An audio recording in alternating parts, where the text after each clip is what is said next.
Are you looking for a low-maintenance, attractive houseplant that not only purifies the air but also offers medicinal benefits? Look no further than the charming Peperomia plants. These delightful little gemms are perfect for any indoor gardener from beginners to seasoned pros. So grab a cozy spot and get ready to discover the wonderful world of Peperomia plants. Today, we're going to explore the fascinating world of Peperomia plants. These tropical, semi-succulent houseplants have captured the hearts of many gardeners with their diverse forms, colors, and easy-care nature. Before we continue, please do not forget to like this video and subscribe to this channel for more videos. So let us first talk about caring for Peperomia plants. Peperomia plants are herbaceous, tropical, and sometimes succulent houseplants. Their varieties are available and often have thick and fleshy foliage plus stems. Many gardeners appreciate their diverse forms and colors. It's worth noting that these adorable little potted plants are convenient to grow. So it's clear why amateur and seasoned gardeners consider them preferred and favorites. They have specific growth, maintenance, and propagation requirements like other plants. But at least they come with an aesthetic, care, and health benefits. In this video, we will talk more about these attractive and semi-succulent plants. So make sure you stick on this video and good luck with your indoor gardening. Many invest in these plants due to their variegated foliage. Diverse Peperomia species come with glossy, rippled, and wrinkled leaves. The patterned foliage exhibits streaked, patchy, and striped designs. The leaves have green colors for the most part and have distinctive plumpness. As for their availability, it's common to see them inside homes and in shade gardens, but they are present in natural landscapes too. Their visual appeal makes it easy to see why retailers offer them. So they are worth the attention and effort of buying due to their attractiveness. Thriving in warm areas indoors, people also refer to them as radiator plants. They love it when it's cozy inside but need some sun to grow. Yet they don't get tall and only reach about 2 feet tall or less. They don't take up plenty of space indoors and can fit right into pots. Their leaves store water and don't need constant hydration when their foliage is firm. Hence, they are great as space-saving and undemanding houseplants. Homeowners who have these plants put them in areas with windows facing east or south. It's because these spots are where the sunbeam enters. Radiator plants may do well with 5 to 6 hours of daylight exposure. Yet they can't take long hours of direct sunlight as such may scorch their leaves. Bright and indirect sunlight suits them best for photosynthesis. Even when outdoors, they are ideal in shady spots or places that have high trees or shrubs covering them. In this way, they are very flexible and resilient. When indoors, putting them near windows where light enters is already helpful. Using fluorescent or grow lights may also substitute daylight for a while.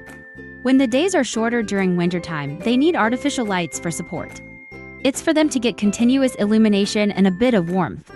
Plus, their metabolism slows down when it's freezing. Thus, they need a reliable light source when the temperatures are low. Now, let us talk about watering Peperomia plants. Given their structure, they can tolerate drought. They absorb water through their leaves and roots. It's even best to hydrate them only when necessary because they store liquid for a while. Since they get filled often, they don't get thirsty right away. Watering them once every week or 2 weeks will suffice. But it's crucial to spray mist or pour water when 1 inch or 2 inches of the soil is dry. It's to stop the roots from rotting or getting a fungal infection. Thus, the timing for the watering matters a lot. Sometimes they need water right away. Don't hesitate to let them drink when they show signs of dehydration. A few hints of dryness include folding, faded, and crispy foliage. Don't hesitate to hydrate plants when you see them drooping. Water as usual as long as the earth isn't freezing and is dry before watering. Plants also have plenty of moisture when the room has high humidity. So it matters to provide less watering during wintertime. Temperature control for Peperomia plants. It can tolerate a bit of chill but not freezing temperatures. When there's snow outside, it's best to take them in. They may tolerate drought but not frost. Also, they need heat when it can get windy and frigid indoors. Hence, it's ideal to put them close to vents and fireplaces. It's common for Peperomia houseplants to manage 65 to 75 Fahrenheit or 18 to 24 Celsius. For this reason, always having them inside or late in the year makes sense. Try to put them in the shade to limit their daylight exposure when it starts feeling cold. This process helps them get ready for the winter. Peperomia houseplants are also sensitive to temperature. They can also get shocked by extreme temperature alterations. Gradual exposure to cold may help get them acclimated to the weather change. Yet it's better to have heating appliances indoors for this reason. It's to provide comfort to potted plants when it becomes chilly. So it may take effort to get these plants accustomed to atmospheric conditions. But they are receptive to acclimation techniques and can adapt very well. This time, let us talk about fertilizing the radiator plant soil. Peperomia plants a fertilizer with more nitrogen than potassium and phosphorus. They do a lot of photosynthesis, which explains why they need extra nitrogen.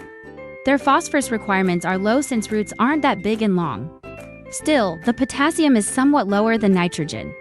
The levels are such due to the average need for stem growth, but balanced fertilizer will do in the absence of fertilizer with an NPK ratio of 3:1:2. With the right plant food, there will be growth, greener leaves, and stronger roots.